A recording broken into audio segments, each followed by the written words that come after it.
the mayor of Savage, but it's great to be here in Savage, and she's going to tell us a little bit about these chambers, but I have to say, this is beautiful, isn't this? So thank you for having us here. I'm Nora Slaug, I'm the chair of the Met Council, and appreciate all of you being here, the nominating committee, and they're going to introduce themselves in a minute, and thanks to everybody that's applied over in Cochrane tonight. A little bit about the Met Council and the nominating committee. We have about 4,500 employees at the Met Council. We do everything from all the wastewater treatment plants to transit, to the buses, to housing. So it's a big place, and we're looking forward to having council members that can work with the new council. This council will be the Walls Council. So we have the outgoing council, it's the Dayton Council.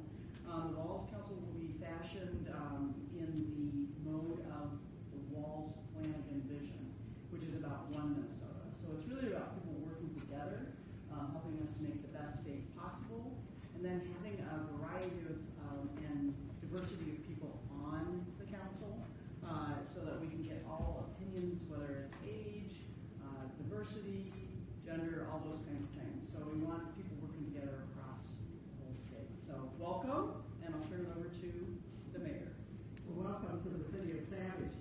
I just wanted to say that the main thing is that our city is named after a man, so that people understand what the significance of Savage is. Marion W. Savage, who was the owner of Dan Patch. And we were fortunate a year ago to get a legacy grant under the history category to have a statue of Dan Patch and Mr. Savage, which is on this campus over by the library. We're a city that's just over $30,000 and what? $30,000. 30,000 people, and we've just been designated as a suburb by the Metropolitan Council, the first one in Scott County.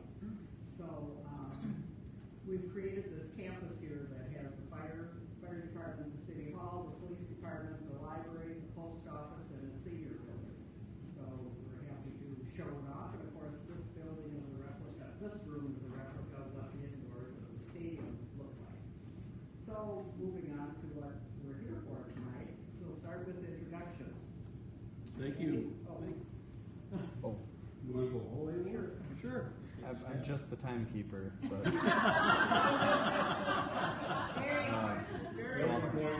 I'll try to make eye contact about 10 seconds out from this and 10 seconds out from that. That's the orientation. All right, I'm Randy Malichnek. I'm the chair of the Carver County Board of Commissioners, and I represent Carver County on this committee. Good evening, everyone. My name is Kokua Hoffman. I'm the executive director of the Citizens League, and I am an ex officio member of the nomination committee. I'm Janet Williams, the mayor of Savage, and I'm representing Scott County, and I'm the nominating committee chair. Nora Slaug, I'm the chair, but I'm also ex officio on this committee. My name is Andrea Jenkins, and I am vice president of the Minneapolis, representing Minneapolis. George Torbo, mayor of Grove Heights, representing Dakota County. Lisa White, Washington County Commissioner, representing Washington County.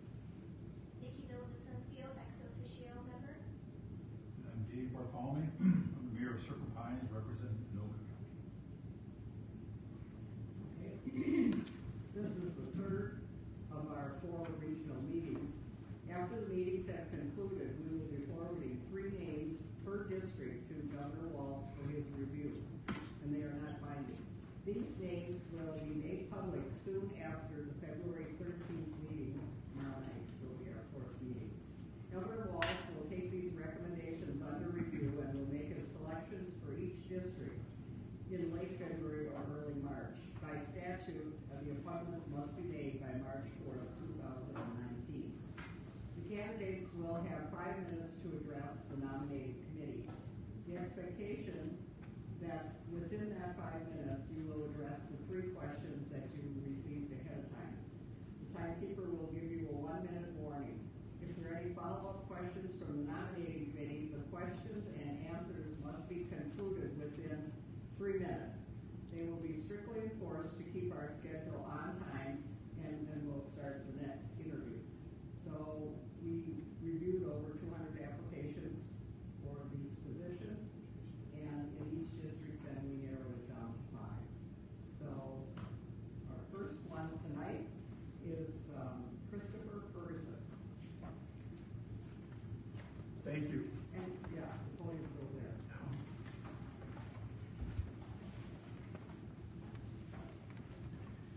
Thank you. Thank you for the opportunity to be before this committee and be interviewed for this process.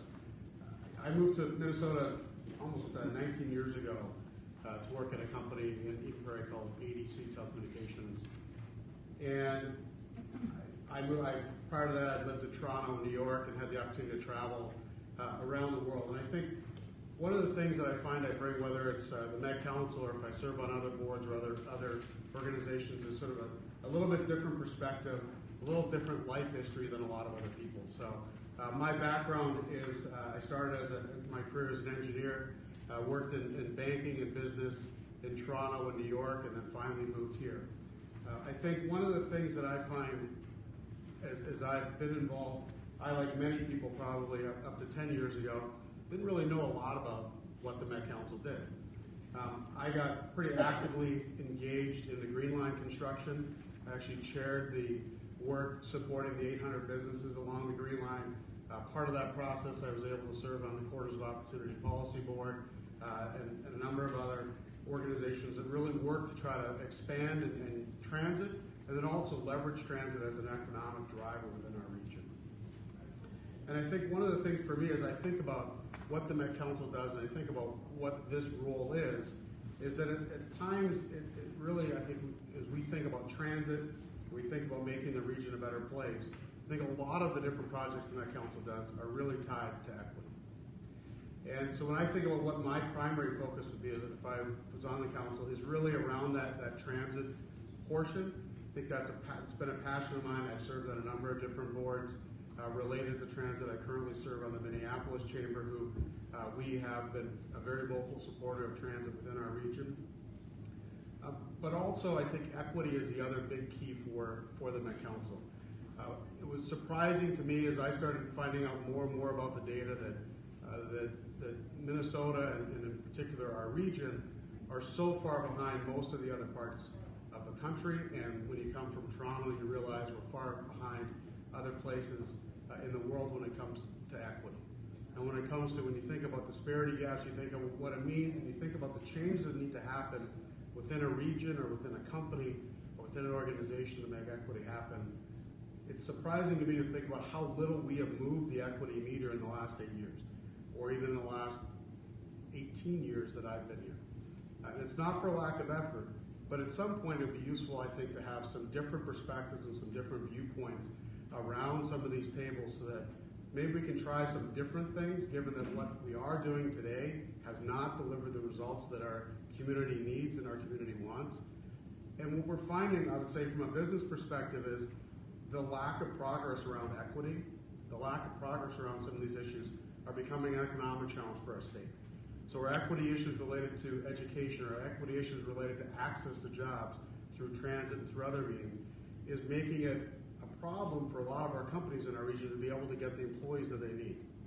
And when you don't have the employees that you need, you start to slow down that economic growth. And Minnesota has been somewhat of a miracle, from an economic miracle in the diversity that we have in our state and the success that we've had in this region. But I think we're putting that success in jeopardy if we are not, when we think about our 2040 plan, when we think about our future planning as a region, thinking very, very strongly about the equity position that we take and what equity really means and what we have to do to finally break down some of these barriers so we can ensure that we are getting people access to those jobs and preparing those people for the jobs that they have available. From an engagement perspective, when I started on the Green Line, my focus, I ended up building great relationships with both the mayor of Minneapolis and St. Paul, built relationships with several of the council members, county commissioners.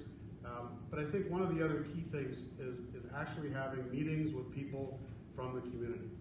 So one of the pieces of advice I got early on was to go out and have coffees with people that may not otherwise have a voice. Hear what people are talking about around their living room table. I'm a hockey coach. Hear what people talk about on the glass at a hockey rink. But you might get a very different perspective than what you hear from electeds or what you hear from a lobbyist that's coming in and trying to condition us or try to promote a particular idea. So I think it's important to hear from all of the elected officials, all the appointed officials that we need to hear from, but also find ways to go and engage a broad segment of the community directly and be talking to them and finding a way to make sure that their perspectives are also brought brought to bear, and we're able to think about those. So with that, I'll turn it over to you for any questions. Thank you. Anyone have any questions? So thank you for being here, and I'm intrigued by your idea of really getting out there and talking to people around the kitchen table. So tell us about a lesson or two you learned from that experience. So, one of the, when we were doing the Green Line work, we met a number of community leaders. And one of the challenges, there was an African-American gentleman that I met with, worked for the city of St. Paul. One of the challenges that he shared, talked about, was his son was starting to get into the workforce. Right? So just the ability, for example, of having somebody at home that would wake you up at 5 o'clock in the morning to get you to work. And so, and how many others in his community don't have somebody at home. So then the first day you miss your job, you get let go. And so that opportunity as an 18, 19-year-old to get a good paying job and get going, if you don't have those role models at home, that ability to make that happen gets really impinged. And so those kinds of stories and thinking then how do you start solving for some of those problems, it's unlikely someone's going to share that in a meeting like this, right? And it's unlikely that that's going to get boiled up in another way. But when you actually get to know people and you get to know their personal circumstances, you have an ability to hear more about what's going on. Andrew? Thank you, Madam Chair. Ms. Ferguson, you mentioned that you lived and worked in Toronto and New York City, both of which have multiple modes of transportation, and you can pretty much get almost anywhere in both of those cities.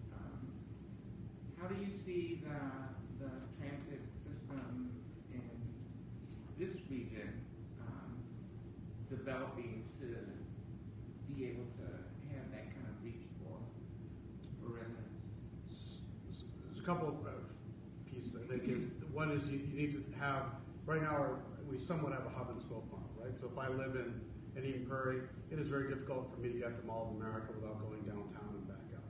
So I think when you think about our transit system, we have to find a way to have a 494, 694 ring so you can connect around the other ring suburbs without having to go downtown. It needs to be multimodal, right? Fixed rail works in a lot of environments, but BRT is successful in a lot of regions. Obviously, Toronto's got a very well-developed streetcar environment.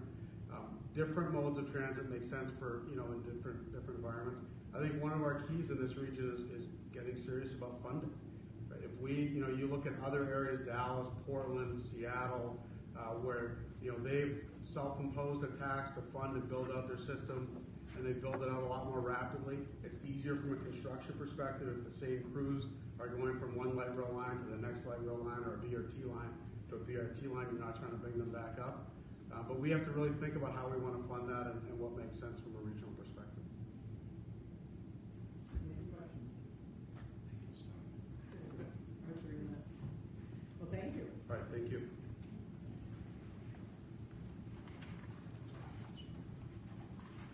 Okay, our second applicant is Danny Laufenberger.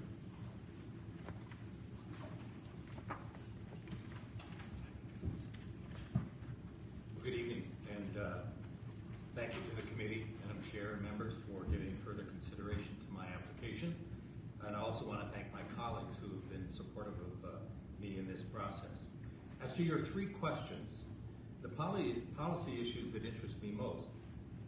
First of all, I've spent 4 years devoting a good bit of time with the transportation planning in the metro region, sitting on the Transportation Advisory Board, the Executive Committee of the same, and the Southwest Transit Commission.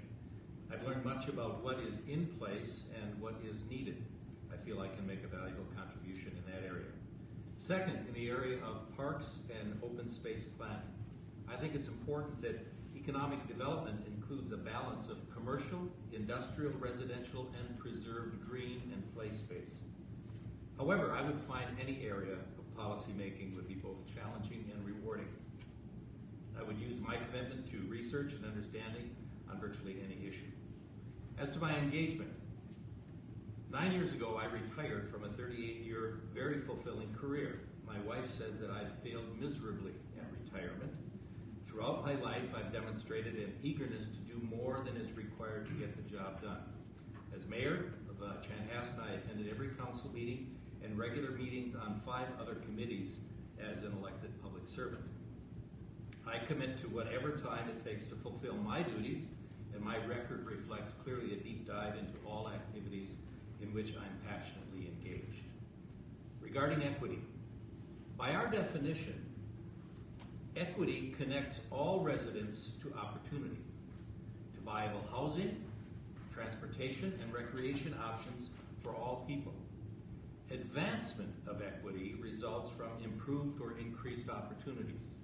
Saying it another way, advancement breaks down the barriers or the impediments to opportunity so that all residents can find a hope for their future, for their families, and for their contribution to the community and to the region.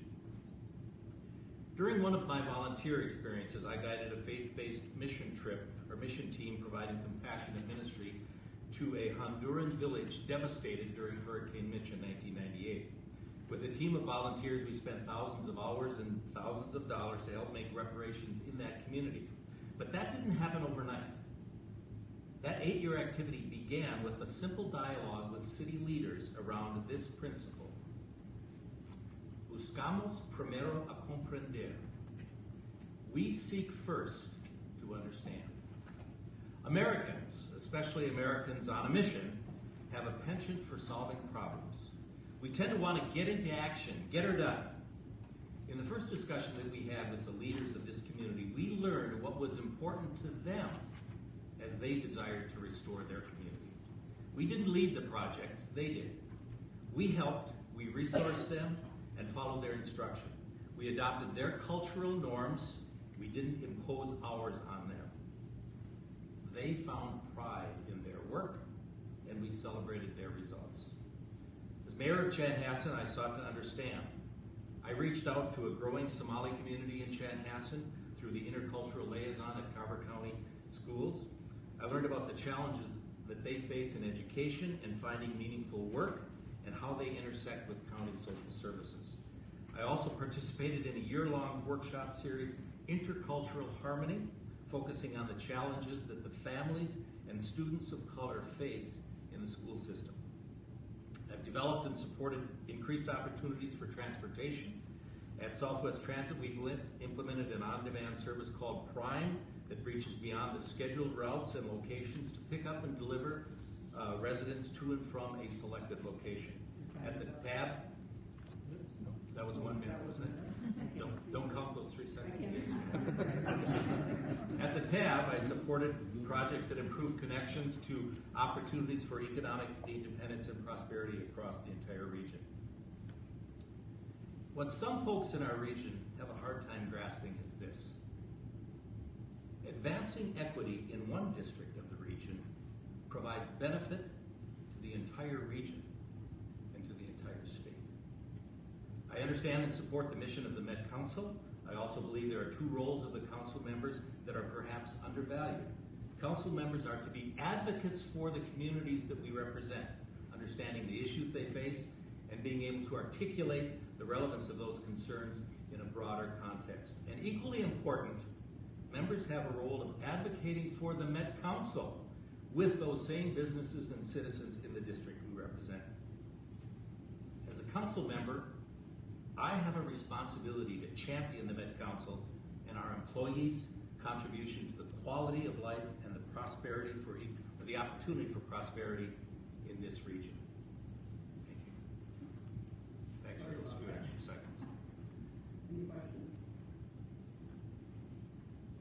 I'm just trying to, as we go along in this process, tease things out a little bit. So, if you had to say a couple lessons you learned from me on TAB, right? Transportation Advisory Board, like 1 or 2 takeaways would you have for either changing, improving, things like that?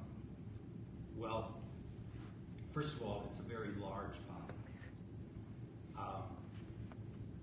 I think in selection of members for TAB, you have to make sure that you select people who are not timid. They need to be able to speak up and to represent their views. Yet at the same time, Madam Chair, they must understand that the individual views that they bring to the TAB must be melded with the values that are shared in the entire region. I would not change the makeup of the TAB. I think good number. I think the leadership of the TAB is in very good hands, and I would say Mayor Hovland has done a wonderful job in ensuring that all of the voices that come to the table are heard. And plus, I wish we could get more than $200 million every 2 years from the federal government, and that might happen. Is there any time left? Can we? What do you look at, Jenny, as a major obstacle for Metro Council to succeed? Well, first of all, I think they're very successful. The mission that the Met Council is on is a very successful mission, and I think we're, if I'm not mistaken, it's 50 years old, or very, approaching 50 years old. Let's not minimize the importance of the people in this region understanding the value that the Met Council brings.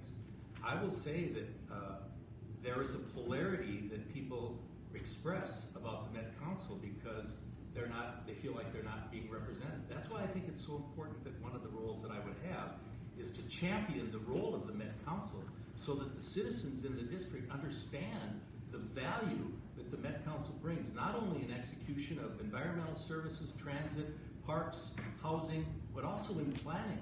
They are the registered MPO for this region, and they should be treated as such. So, I didn't mean the question to sound negative. I just wanted to hear what you had to say. oh, did I sound negative? No, I didn't. You were great. Is that it?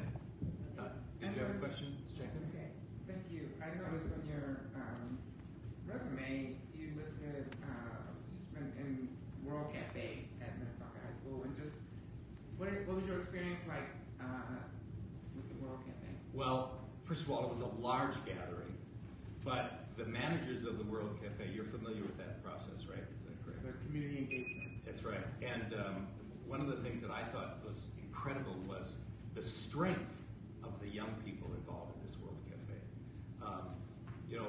We as adults think that we have a cornerstone on solving problems, but let me assure you, if I may continue, let me assure you, the kids that I'm seeing are ready to stand into leadership. So that was very impressive, Ms. Jenkins. Thank you for your time. Thank you. Okay, our third applicant is Jennifer Munt. Madam Chair's nominating committee, thank you for your service on this snowy evening. I'm Jennifer Munt, the incumbent seeking reappointment to District 3. I'd like to start with my story. I grew up in an apartment building on the border of Minneapolis and St. Paul in the 1960s. I watched them construct Interstate 94. A highway was built to divide us. Now I want to be a planner who helps unite people with transit. Transportation is the issue that I'm most passionate about, specifically connecting affordable housing to living wage jobs along our fixed transit ways. I'm a fierce champion for Southwest Light Rail. I live in the construction zone and stand ready to help neighbors and businesses survive construction during the next 4 years. It's short-term pain for long-term gain. Met Council faces 3 big challenges. We must secure stable long-term funding for transit. We face a $37 million deficit for metro mobility, and our trains have become de facto shelters for the homeless. I've seen the human face of these problems, and I'm uniquely positioned to help solve them. I helped organize transit for livable communities. We advocate for transit, walking, bicycling, and accessibility. And we envision a Minnesota where the air is clean, our families are healthy, and people are connected. Those allies will help us lobby our legislators for funding. Strong relationships make our region a better place to live and work. You'd be surprised by how much time it takes to engage District 3 with 2 counties, 16 cities, and 178,000 constituents. For me, it's a 20-hour-a-week commitment. Last week, for example, I met with Wayzata about late-night bus service for restaurant staff. I attended a housing forum in Eden Prairie, and I was a keynote speaker at a summit with residential and commercial developers. During my tenure, I've done 3 swings through my district. First, I visited city halls to introduce myself. Then, I invited mayors to give me a driving tour to show off their cities. And finally, I visited with smaller towns to share tools that make comprehensive planning easier. My district includes large suburbs and small towns. Their needs are different, but equally important. Southwest LRT is the largest public infrastructure project ever built in Minnesota. So much of my time is spent with Minnetonka, Eden Prairie, and Hennepin County. Please note my letters of support from those partners. Met Council delivers buses, flushes, parks, and housing, services that touch people's daily lives. I take those responsibilities seriously. It means that I have to think regionally, and it also means that I have to lift up the voices of people who are often unheard and unseen. I share Governor Walz's commitment to equity. One Minnesota doesn't mean we're all the same. It means that we strive to be a state where everyone, no matter their zip code, has the opportunity to reach their potential. One of my proudest accomplishments is Met Council's commitment to equity. I serve in our Equity Advisory Committee. We make better decisions by including the voices of those most impacted by our work. I'm proud that 2 of our equity leaders, Nalima and Erica, are applying to serve on the council. We're responsible for ensuring that low-wealth residents and people of color have a seat at our table, that they have the opportunity to plan for and benefit from our public investments. I have a deep network of grassroots activists who advance racial, economic, and environmental justice. Students and elders, people of color, people with disabilities, and new immigrants. Please note my letters of support from the New American Development Center, the Alliance, and Sierra Club. Equity also means that the staff we hire and promote reflect the rich diversity of the region we serve. Our operating budget is $1 billion, our capital budget much more.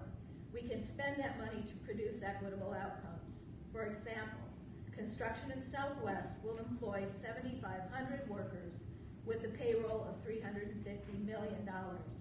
Our responsibility is to ensure that 32% of those workers are people of color and 20% are women. Thank you for listening. I welcome your questions.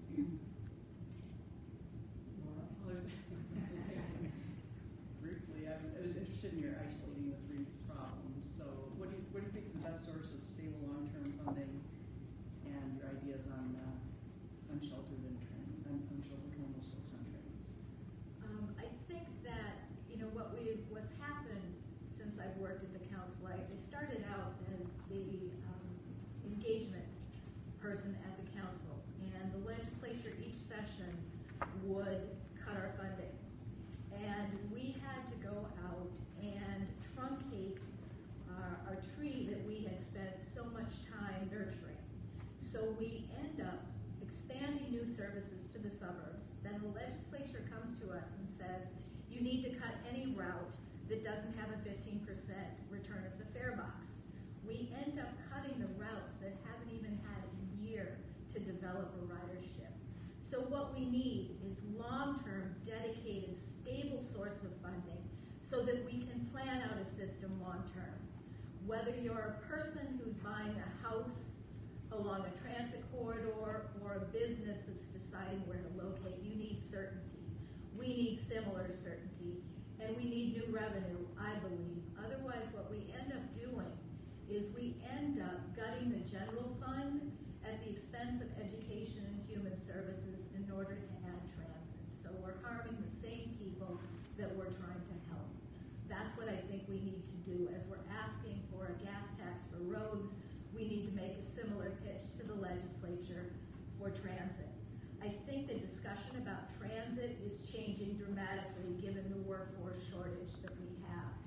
I think the business community is looking at an investment in public service and public transit as an investment in workforce development. In terms of the homeless on our trains, we've become the de facto shelter because there aren't enough shelter beds. We not only need a short-term solution to fund both the food and the staff that we need to make those shelter spaces work for the homeless, but we also need to have a long-term solution that makes housing affordable to everyone. I'm extremely proud of the accomplishments that we're starting to make along the Southwest Corridor. In Minnetonka, there's a development called The Legends that is under construction right now. All 500 units, 482 units of that development will be affordable. They will be affordable to people who are making less than 30% of the area median income. They also will include 3 and 4 bedroom apartments so that our larger immigrant families can live under one roof instead of in separate places in separate parts of the city. Andrea? Thank you, Madam Chair. Oh, stop. Oh, that's true. I just wanted to say, as a poet, I love your statement, buses, flushes, parks, and Thank you. Okay, thank you, Jennifer. Douglas Reader?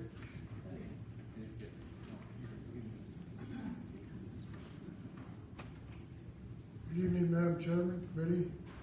I want to thank you for allowing me to interview for this position. I'm humbled at the number of qualified people that you have to look at it. That's a really great statement for this metropolitan area.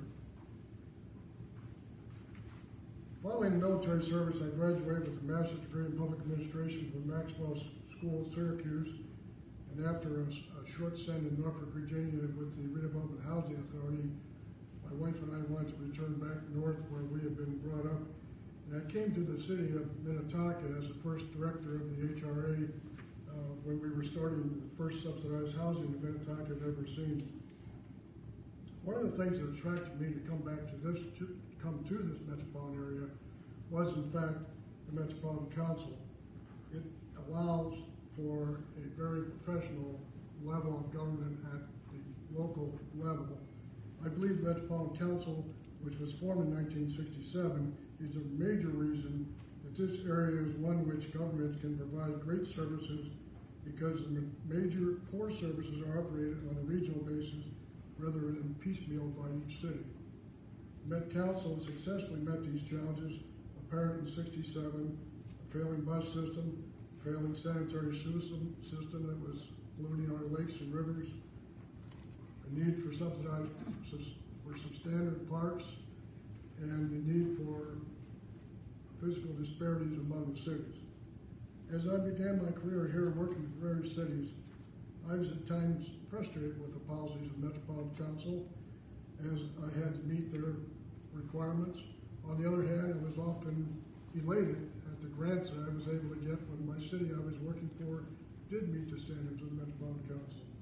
One of the things I've learned over the last 40 years or so working in local government is that the democratic process is not always fast, efficient, or understandable, but it works. I think the same is true of Metropolitan Council, and would be excited to be part of the body that sets so many important policies for the metropolitan area.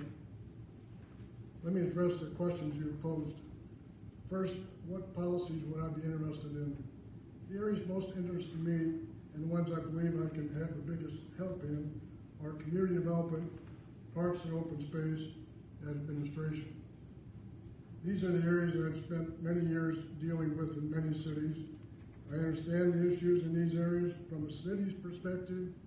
I think that I could contribute in helping to create workable policies in these areas which would help the cities provide great local services. Secondly, engagement. I'm a retired empty nester grandfather who's looking for some way to give back to this metropolitan area, which I believe is one of the best in the United States, even when the weather gets like it was this morning. Since I retired 10 years ago as the city manager of Brooklyn Park, I've had the privilege of serving a series of cities as interim city manager as they search for a new city manager.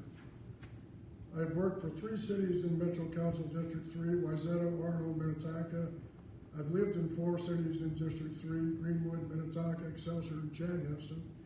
I'm therefore very familiar with the needs of the cities and how metropolitan-wide policies affects those cities. In about 2 weeks, I will complete my current duties as the interim city manager in Victoria, where I've been for the last 14 months.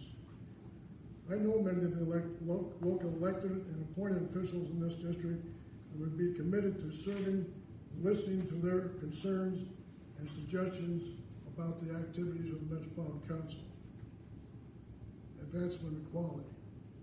In all the cities I've worked in, the issues of trying to create cities which provide services to all the residents at no cost or at a cost they can afford have been a high priority for me. Whether it was trying to bring affordable housing to Minnetonka, operating subsidized city-owned housing in South St. Paul, working to facilitate the location of housing for humanity housing in Brooklyn Park, I have been part of many successful projects. I feel strongly that this metropolitan has to address the need for workforce housing if we want to be able to attract a workforce large enough to meet the needs of our economy. We need to provide housing, recreational opportunities, transportation, and education for all economic levels. I'm impressed by programs like the one I saw recently in the newspaper. A company called Atomic Data and the Summit Academy for OIC provide free short-term computer training to minority, non-college students who achieve positions of $40,000 apiece with no college debt. I thank you for your time, and I appreciate any questions you may have.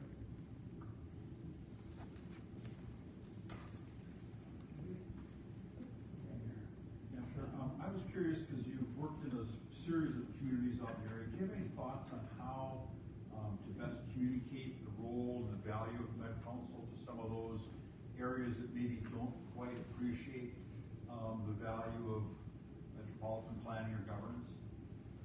And there were many days when I didn't appreciate the Metropolitan Council and some of the policies that they bring forth. I think it's a communication need that we have to talk about the benefits of having regional systems and a regional approach towards solving the problems we have. That clearly, if each city tried to do what you're doing, it would be impossible to have a transportation system, a sewer system, or a park system that worked. It just, there is no other way in my mind to do it.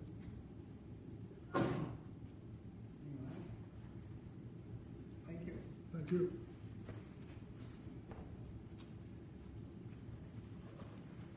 Maureen Thomas.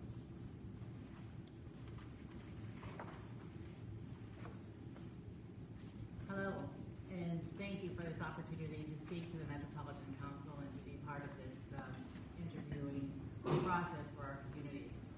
My name is Nori Thomas. I'm a retired pharmacist, businesswoman. I live in Wayzata, Minnesota, and I've lived in many cities here in the metropolitan area.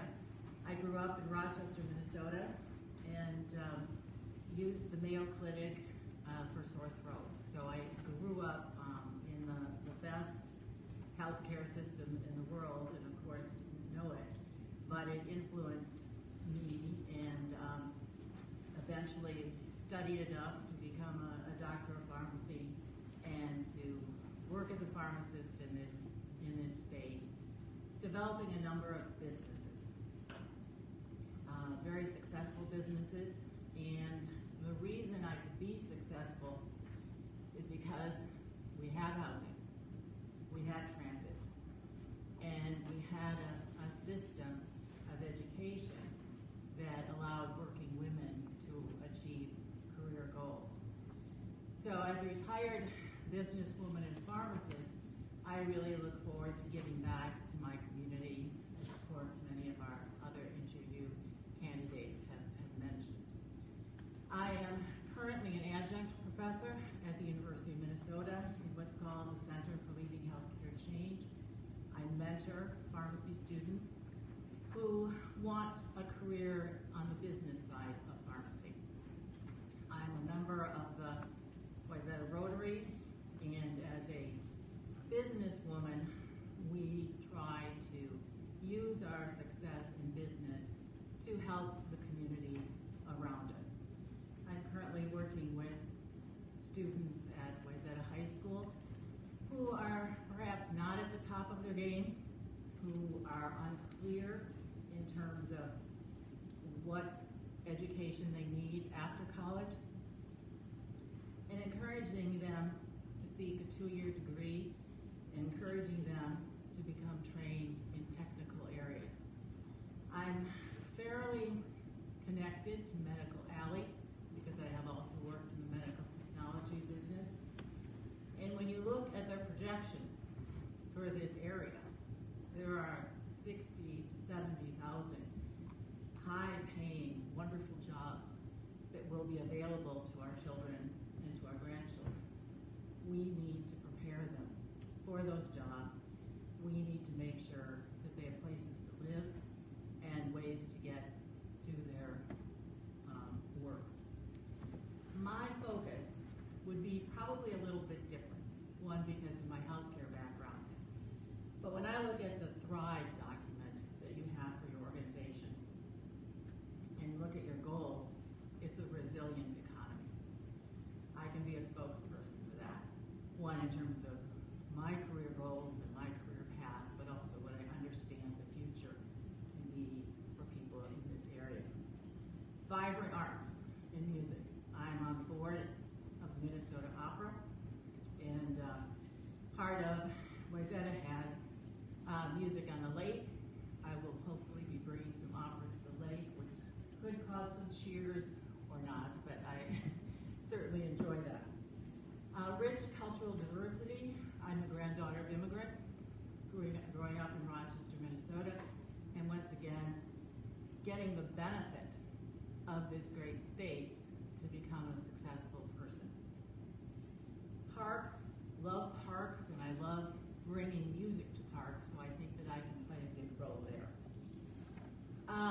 Finally, answering your specific questions of what's my engagement. I did run for the Minnesota House of Representatives.